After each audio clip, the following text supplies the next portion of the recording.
Hello everyone welcome to ഡോക്ടർമാസ് YouTube channel. അപ്പോൾ ഇന്ന് നമ്മൾ എടുക്കുന്ന video national health care policies and regulation എന്ന ടോപ്പിക്കിനെ കുറിച്ചിട്ടാണ്. ഇത് നമ്മുടെ കമ്മ്യൂണിറ്റിയിലെ health care planning and organisation എന്ന യൂണിറ്റിലെ ഒരു സബ് ടോപ്പിക്കാണ്. അപ്പോൾ ആദ്യം തന്നെ നമുക്ക് നാഷണൽ ഹെൽത്ത് പോളിസി 1983 ആണ് നോക്കാനുള്ളത്. നമുക്ക് ശരിക്കും 3 നാഷണൽ ഹെൽത്ത് പോളിസീസിനെ കുറിച്ചിട്ടാണ് ഈ ഒരു യൂണിറ്റിൽ നോക്കാനുള്ളത്. നാഷണൽ ഹെൽത്ത് പോളിസി 1983 ഉണ്ട്, അതുപോലെ തന്നെ 2001 ഉണ്ട്, ലാസ്റ്റ് ആയിട്ട് വന്ന 2017 ഉണ്ട്. ഈ 3 എണ്ണമാണ് നമുക്ക് ഈ ചാപ്റ്ററിൽ നോക്കാനുള്ളത്. അപ്പോൾ ആദ്യത്തെയാണ് നാഷണൽ ഹെൽത്ത് പോളിസി 1983. ഇതിൽ നമ്മൾ എന്തിനാണ് ഈ നാഷണൽ ഹെൽത്ത് പോളിസി കൊണ്ടുവന്നതെന്ന് വെച്ചിട്ടുണ്ടെങ്കിൽ, നമുക്കറിയാം നമ്മുടെ 5-year പ്ലാൻസിലൊക്കെ നമുക്കൊരു ഒബ്ജക്റ്റീവ് ഉണ്ടായിരുന്നു അല്ലേ. ഒരു 2000 ആകുമ്പോഴത്തേനും നമ്മുടെ രാജ്യത്തുള്ള എല്ലാവർക്കും ഹെൽത്ത് ട്രീറ്റ്മെൻറ്റ് അല്ലെങ്കിൽ അവരുടെ ഹെൽത്ത് മെച്ചപ്പെടണം എന്നുള്ളൊരു ഒബ്ജക്റ്റീവ് ഉണ്ടായിരുന്നു. സോ ആ ഒരു ഒബ്ജക്റ്റീവിനെ നടപ്പിലാക്കാൻ വേണ്ടിയിട്ടാണ് നമ്മുടെ union ministry of health and family welfare board നമുക്ക് ഈ ഒരു നാഷണൽ ഹെൽത്ത് പോളിസി ലോഞ്ച് ചെയ്യുന്നത് ആദ്യമായിട്ട് 1983. ഇനി എന്തൊക്കെ കാര്യങ്ങളായിരുന്നു ഈ നാഷണൽ ഹെൽത്ത് പോളിസിയിൽ അവർ ശരിയാക്കണം, അല്ലെങ്കിൽ അവർക്ക് അച്ചീവ് ചെയ്യേണ്ടിയിരുന്ന കാര്യങ്ങൾ എന്തൊക്കെയായിരുന്നു എന്ന് നമുക്ക് നോക്കാം. ആദ്യം തന്നെയാണ് creation of greater awareness of health problems in the community. കമ്മ്യൂണിറ്റിയിൽ അവരുടെ എന്താ പറയുക, ഹെൽത്ത് പ്രോബ്ലംസിനെ കുറിച്ച് നല്ലൊരു അവയർനെസ് ഉണ്ടാക്കി കൊടുക്കുകയും അതുപോലെ തന്നെ അതെങ്ങനെ സോൾവ് ചെയ്യാമെന്നും അവർക്ക് പറഞ്ഞു കൊടുക്കണം. അതായത് പ്രിവെൻറ്റീവ് മെത്തേഡ്സ് ആയിട്ട് പറഞ്ഞു കൊടുക്കാം, ബാക്കി ട്രീറ്റ്മെൻറ്റ് മെത്തേഡ്സ്, എല്ലാ രീതിയിലും ഉള്ളൊരു എഡ്യൂക്കേഷൻ അവർക്ക് കൊടുക്കുക എന്നുള്ളതായിരുന്നു.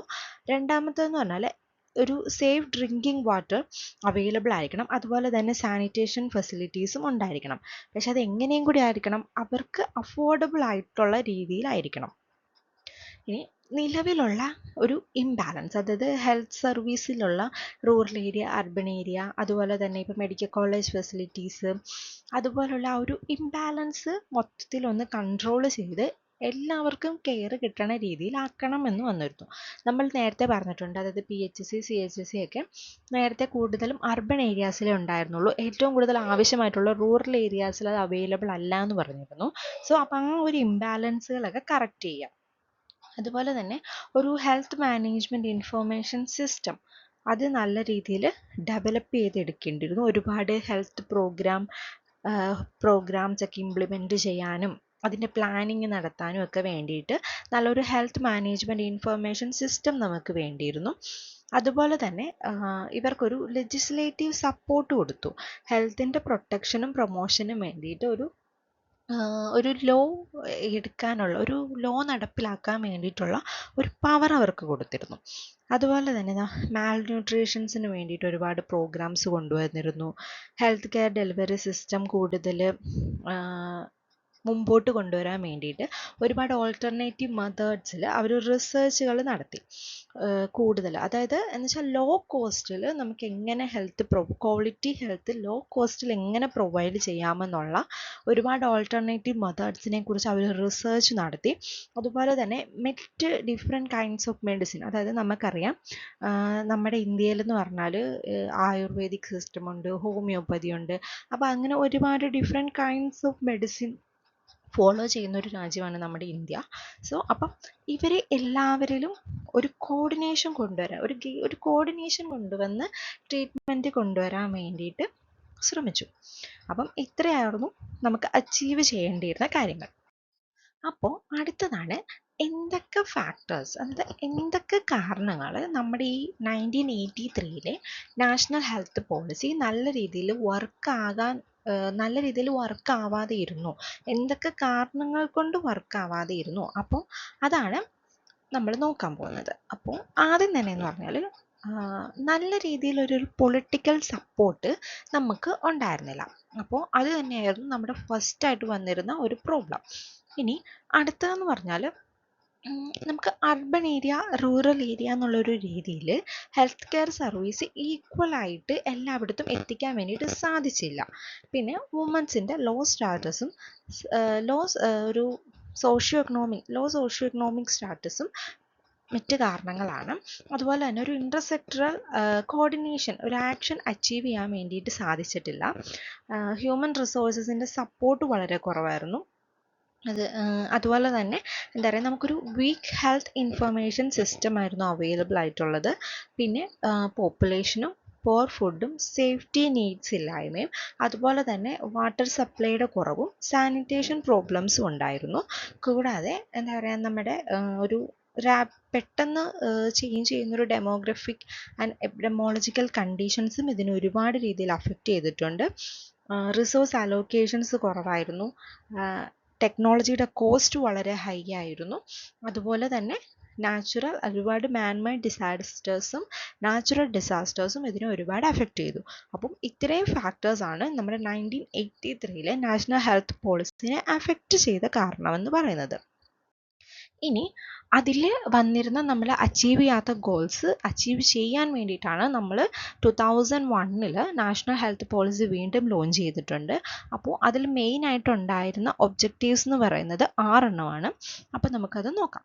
ആദ്യത്തേന്ന് പറഞ്ഞാൽ ഒരു അക്സെപ്റ്റബിൾ സ്റ്റാൻഡേർഡ് ഉണ്ടായിരിക്കണം. അതായത് നമ്മൾ കൊടുക്കുന്ന നമ്മുടെ ഒരു ഇന്ത്യൻ പോപ്പുലേഷന് കൊടുക്കണ ഒരു ഹെൽത്ത് കെയർ എന്ന് പറയുന്നത് ഒരു അക്സെപ്റ്റബിൾ സ്റ്റാൻഡേർഡിലായിരിക്കണമെന്നായിരുന്നു നമ്മുടെ ഫസ്റ്റ് ഒബ്ജക്റ്റീവ് പറയുന്നത്. അടുത്തതെന്ന് പറഞ്ഞാൽ എന്താണ്, നമ്മുടെ പബ്ലിക് ഹെൽത്ത് സിസ്റ്റത്തിനെ ഡീസെൻട്രലൈസ് ചെയ്യുകയാണ്. എന്നുവെച്ചാൽ അതിൻ്റെ നിലവിലുള്ള കണ്ടീഷനെ വളർത്താൻ വേണ്ടിയിട്ട്, അത് മുമ്പോട്ട് കൊണ്ടുവരാൻ വേണ്ടിയിട്ട് അതിനെ ഒരു ഒറ്റ ഡയറക്ഷനിൽ നിന്ന് മാത്രം ഗൈഡ് ചെയ്യാതെ പല പല രീതിയിൽ സ്പ്ലിറ്റ് ചെയ്ത് കൊടുത്തുകൊണ്ട് അതിനെ മുമ്പോട്ട് കൊണ്ടുവരാൻ വേണ്ടിയിട്ട് ശ്രമിച്ചു. എന്നാൽ നെക്സ്റ്റ് എന്ന് പറയുമ്പോഴത്തേക്കും ഒരു എക്വിറ്റബിൾ ആക്സസ് ഉണ്ടാവണം. അതായത് നമ്മുടെ ഇന്ത്യയിലെ ഒരു ജിയോഗ്രഫിക് കണ്ടീഷൻസ് വെച്ചിട്ട് എല്ലാവർക്കും ഈക്വലി ആക്സസ് ഉണ്ടാവുന്ന ഒരു സ്ഥലത്ത് നമ്മുടെ ഹെൽത്ത് സിസ്റ്റം പ്രൊവൈഡ് ചെയ്യണം എന്നാണ് പറയുന്നത്. അതാണ് നമ്മുടെ മൂന്നാമത്തത്. ഇനി നാലാമത്തേന്ന് പറയുമ്പോഴത്തേക്കും നമ്മൾ പ്രൈവറ്റ് സെക്ടറിനെ ഇൻക്ലൂഡ് ചെയ്തു. നമ്മുടെ ഈ ഒരു മിഷനിലോട്ട് നമ്മൾ പ്രൈവറ്റ് സെക്ടറിനെ ഇൻക്ലൂഡ് ചെയ്തു. അതായത് അവർക്ക് കൊടുക്കാൻ പറ്റുന്ന മാക്സിമം കെയർ അവരുടെ ആ ഒരു എമൗണ്ട് അഫോർഡ് ചെയ്യാൻ പറ്റുന്നവർക്ക് അവർക്ക് കൊടുക്കാം എന്നുള്ളൊരു രീതിയിൽ നമ്മൾ പ്രൈവറ്റ് സെക്ടറിനെ ഇൻക്ലൂഡ് ചെയ്തു. അതുപോലെ തന്നെ അടുത്തതെന്ന് പറയുമ്പോഴത്തേക്കും ഡ്രഗ്സിൻ്റെ യൂസേജ്, അതൊരു യുക്തിപരമായ രീതിയിൽ ആവശ്യമുള്ളിടത്ത് യുക്തിയോടുകൂടി നമ്മൾ ഡ്രഗ്സിൻ്റെ സപ്ലൈ നടത്തുന്നു. അതുപോലെ തന്നെ നമ്മൾ ഒരുപാട് ട്രഡീഷണൽ മെഡിസിൻസ്, അതായത് നമുക്കറിയാം നമ്മുടെ ആയുർവേദ സിസ്റ്റംസ് അതുപോലെയുള്ള സിസ്റ്റത്തിനെ ഒരുപാട് മുമ്പോട്ട് കൊണ്ടുവന്നു. അതായത് ആൾക്കാർ അതും കൂടെ ആക്സസ് ആയിട്ടുള്ള രീതിയിൽ തന്നെ പൊക്കോട്ടെ എന്നുള്ളൊരു ഇതാണ് നമ്മുടെ ലാസ്റ്റ് ഒബ്ജക്റ്റീവായിട്ട് നമ്മൾ പറയുന്നത്. ഇനി നമ്മൾ ഈ ഒരു പ്രോഗ്രാം ഇംപ്ലിമെൻറ്റ് ചെയ്തു. ഇനി എന്തൊക്കെയായിരുന്നു നമ്മൾ അതിൽ നിന്ന് അച്ചീവ് ചെയ്തതെന്ന് നമുക്ക് നോക്കാം. നമ്മൾ പറഞ്ഞു 2001 ഈ ഒരു പ്രോഗ്രാം സ്റ്റാർട്ട് ചെയ്യുന്നത്. അപ്പോൾ 2003 നമ്മുടെ ഫസ്റ്റ് ഒരു അച്ചീവ്മെൻറ്റ് വന്നത്. അപ്പോൾ അതെന്ന് പറയുന്നത് എന്താണ്, നമുക്കൊരു ലെജിസ്ലേറ്റീവ് സപ്പോർട്ട് കിട്ടി. അതായത് എന്തെങ്കിലും ക്ലിനിക്കൽ മെഡിക്കൽ ഇൻസ്റ്റിറ്റ്യൂഷൻസിലുമൊക്കെ നമുക്ക് എന്തെങ്കിലും ഒരു നിയമപരമായ കുറച്ച് നിയമങ്ങൾ നമ്മളെ സപ്പോർട്ട് ചെയ്യുന്ന രീതിയിൽ നമുക്ക് കൊണ്ടുവരാൻ വേണ്ടിയിട്ട് സാധിച്ചിട്ടുണ്ട്. ഇനി അടുത്തതെന്ന് പറയുമ്പോൾ 2005 എന്ന് പറയുമ്പോഴത്തേക്കും നമ്മൾ അച്ചീവ് ചെയ്തത് പോളിയോ ആൻഡ് ലെപ്രസി എലിമിനേഷനുമാണ് നമ്മൾ അച്ചീവ് ചെയ്ത കാര്യം. പിന്നെ നമുക്ക് 2005 കിട്ടിയതെന്ന് പറഞ്ഞാൽ സ്റ്റേറ്റ് സെക്ടറിന് വേണ്ടിയിട്ടുള്ള സ്പെൻഡിങ് എമൗണ്ട് ഒക്കെ നമുക്കൊരു 5.5% ആയിരുന്നു ഉണ്ടായിരുന്നത്. അതിൽ നിന്ന് ഇൻക്രീസ് ചെയ്ത് ബഡ്ജറ്റിൽ നമുക്ക് 7% ഇൻക്രീസ് ചെയ്യാൻ വേണ്ടിയിട്ട് സാധിച്ചിട്ടുണ്ട്. ഇനി ഒരുപാട് പ്രോഗ്രാംസിൻ്റെയൊക്കെ ഒരുപാട് സിസ്റ്റത്തിൻ്റെയൊക്കെ എക്സ്റ്റാബ്ലിഷ്മെൻറ്റ്സ് വന്നിട്ടുണ്ട്. അപ്പോൾ അതെന്തൊക്കെയാണ്, integrated system of surveillance establish ചെയ്തു. National health accounts and health statistics establish ചെയ്തു. ഇനി നമ്മുടെ ഈ ഒരു പ്രോജക്റ്റിൻ്റെ 1% ബഡ്ജറ്റ് മെഡിക്കൽ റിസർച്ചിന് കൊടുക്കാൻ വേണ്ടിയിട്ട് തീരുമാനം വന്നു. അതുപോലെ തന്നെ നമ്മൾ ആദ്യം പറഞ്ഞൊരു ഒബ്ജക്റ്റീവ് പബ്ലിക് ഹെൽത്ത് പ്രോഗ്രാമിനെ ഡീസെൻട്രലൈസ് ചെയ്തു. സോ ഇത്രയാണ് നമ്മൾ 2005 അച്ചീവ് ചെയ്തത്. ഇനി 2007 നമ്മുടെ അച്ചീവ്മെൻറ്റ്സ് എന്തൊക്കെയാണെന്ന് വെച്ചിട്ടുണ്ടെങ്കിൽ HIV AIDS റേറ്റ് 0 ലെവലിലോട്ട് കൊണ്ടുവരാൻ വേണ്ടിയിട്ട് സാധിച്ചു. ഇനി 2010 എന്ന് പറയുമ്പോഴത്തേക്കും കാല അസർ എന്ന് പറയുന്ന ഒരു ഡിസീസിൻ്റെ എലിമിനേഷൻ സംഭവിച്ചു. അതുപോലെ തന്നെ മോർട്ടാലിറ്റി റേറ്റ് 50% കുറഞ്ഞു. ട്യൂബർക്കുലോസിസിൽ മലേറിയ അതുപോലെ തന്നെ മറ്റ് വെക്ടർ ബോൺ ഡിസീസുകളിലെല്ലാം മോർട്ടാലിറ്റി റേറ്റ് 50% കുറഞ്ഞു. ബ്ലൈൻഡ്നെസ് 0.5% റെഡ്യൂസ് ചെയ്തു. IMR റേറ്റ് കുറഞ്ഞു. 1000 ലീവ് 30 ആയി. MMRും കുറഞ്ഞു. 100 ആയി ലീവ് ബർത്തിന്. അതുപോലെ തന്നെ എന്താണ് പബ്ലിക് ഹെൽത്ത് ഫെസിലിറ്റീസിൻ്റെ യൂട്ടിലൈസേഷൻസ് ഒരുപാട് ഇൻക്രീസ് ചെയ്തു. ഒരു കറണ്ട് ലെവൽ എന്ന് പറയുന്നത് 20% ബിലോ ആയിരുന്നു. അത് ഒരു ഗ്രേറ്റർ ദാൻ 75%ലോട്ട് എത്തി. ഇനി ഹെൽത്ത് എക്സ്പെൻഡിച്ചർ, അത് ഗവൺമെൻറ് നൽകുന്ന ഒരു ഹെൽത്ത് എക്സ്പെൻഡിച്ചർ ഇൻക്രീസ് ചെയ്തിട്ടുണ്ട്. 0.9 നിന്ന് 2.0%ലോട്ട് ഇൻക്രീസ് ചെയ്തു. സെൻട്രൽ ഗ്രാൻഡ് ഷെയർ ഇൻക്രീസ് ചെയ്തിട്ടുണ്ട്. 25% ടോട്ടൽ ഹെൽത്ത് സ്പെൻഡിങ്ങിൻ്റെ 25% ആയിട്ട് അത് ഇൻക്രീസ് ആയി. അതുപോലെ തന്നെ മറ്റ് ഹെൽത്ത് സ്റ്റേറ്റ് സെക്ടറിൻ്റെ ഇൻക്രീസ് ആയിട്ടുണ്ട്. ഹെൽത്ത് സ്പെൻഡിങ് 7% നിന്ന് 8%ലോട്ടും അതിൻ്റെ മറ്റ് എന്താ പറയുക 2% ഓഫ് ദി ടോട്ടൽ ബഡ്ജറ്റ് എന്തിനു പോയി, റിസർച്ചിന് വേണ്ടിയിട്ടും കൊടുത്തു. അപ്പം ഇതാണ് 2000. നമ്മൾ നേരത്തെ പറഞ്ഞതിനകത്ത് 2005 പറഞ്ഞു 1%ഓളം ആയിരുന്നു മെഡിക്കൽ റിസർച്ചിനൊക്കെ പോയത്. പക്ഷെ ഇപ്പം അത് ഇൻക്രീസ് ചെയ്ത് 2%ഓളം ആക്കിയിട്ടുണ്ട്. ഇനി 2015 വന്നപ്പോഴത്തേക്കും ലിംഫാറ്റിക് ഫൈലേറിയാസിസിൻ്റെ എലിമിനേഷനും സംഭവിച്ചു.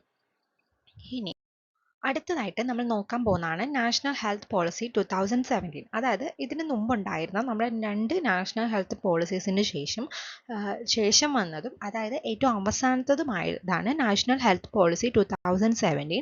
അപ്പോൾ ഇതിൻ്റെ എയിം എന്തായിരുന്നു എന്ന് വെച്ചിട്ടുണ്ടെങ്കിൽ, നമ്മുടെ ഹെൽത്ത് സിസ്റ്റത്തിനെ ഗവൺമെൻറ് എല്ലാ തലങ്ങളിൽ നിന്നും രൂപപ്പെടുത്തുന്നതിലുള്ള പങ്ക് അത് കൂടുതൽ വ്യക്തത വരുത്തുക, ശക്തിപ്പെടുത്തുക, അതിനൊരു മുൻഗണന നൽകുക എന്നതായിരുന്നു നമ്മുടെ നാഷണൽ ഹെൽത്ത് പോളിസി 2017 എയിമായിട്ട് പറഞ്ഞിരുന്നത്. ഇനി നമുക്കതിൻ്റെ ഒബ്ജക്റ്റീവ്സ് എന്തൊക്കെയാണെന്ന് നോക്കാം. ഒബ്ജക്റ്റീവ്സ് എന്ന് പറയുമ്പോൾ തന്നെ ഫസ്റ്റ് അവർ ഫോക്കസ് ചെയ്തിരുന്നത് എല്ലാ സെക്ടേഴ്സിനെയും കോർഡിനേറ്റ് ചെയ്തുകൊണ്ടുള്ള ഒരു ആക്ഷൻ ആയിരുന്നു.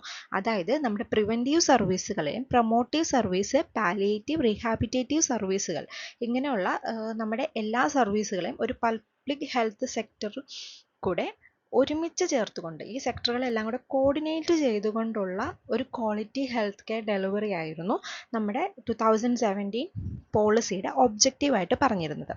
ഇനി ഇതിൻ്റെ പ്രിൻസിപ്പൾസ് എന്തൊക്കെയായിരുന്നു എന്ന് നോക്കാം.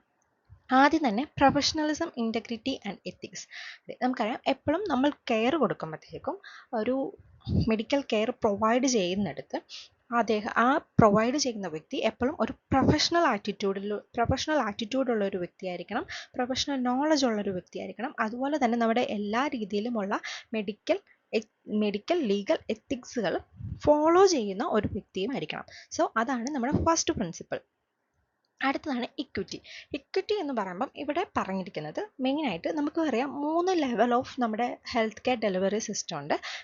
ടേഴ്സറി, സെക്കൻഡറി, പ്രൈമറി ആയിട്ട് നമ്മൾ പറയുന്നു. അപ്പം ഈ എല്ലാ സെക്ടറിലും ഈക്വലായിട്ട് ഇവർക്ക് ഹെൽത്ത് ഡെലിവറിക്ക് വേണ്ടിയിട്ടുള്ള എക്സ്പെൻസുകൾ നമ്മുടെ ഗവൺമെൻറ്റിൻ്റെ ഭാഗത്തു നിന്ന് ലഭിക്കണം, ഈക്വലായിട്ട് എല്ലാ സെക്ടറിലും ലഭിക്കണം എന്നുള്ളതായിരുന്നു നമ്മുടെ സെക്കൻഡ് പ്രിൻസിപ്പിൾ. അടുത്ത പ്രിൻസിപ്പിളാണ് അഫോർഡബിലിറ്റി, അല്ലേ? നമുക്ക് എല്ലാം അവൈലബിൾ ആണെന്ന് പറഞ്ഞിട്ട് മാത്രം കാര്യമില്ല, എന്തും കൂടെ വേണം, നമ്മുടെ ആൾക്കാർക്ക് അത് അഫോർഡബിൾ ആയിരിക്കണം, അവർക്ക് ആ കോസ്റ്റ് അഫോർഡബിൾ ആയിരിക്കണം. അടുത്താണ് യൂണിവേഴ്സിറ്റി.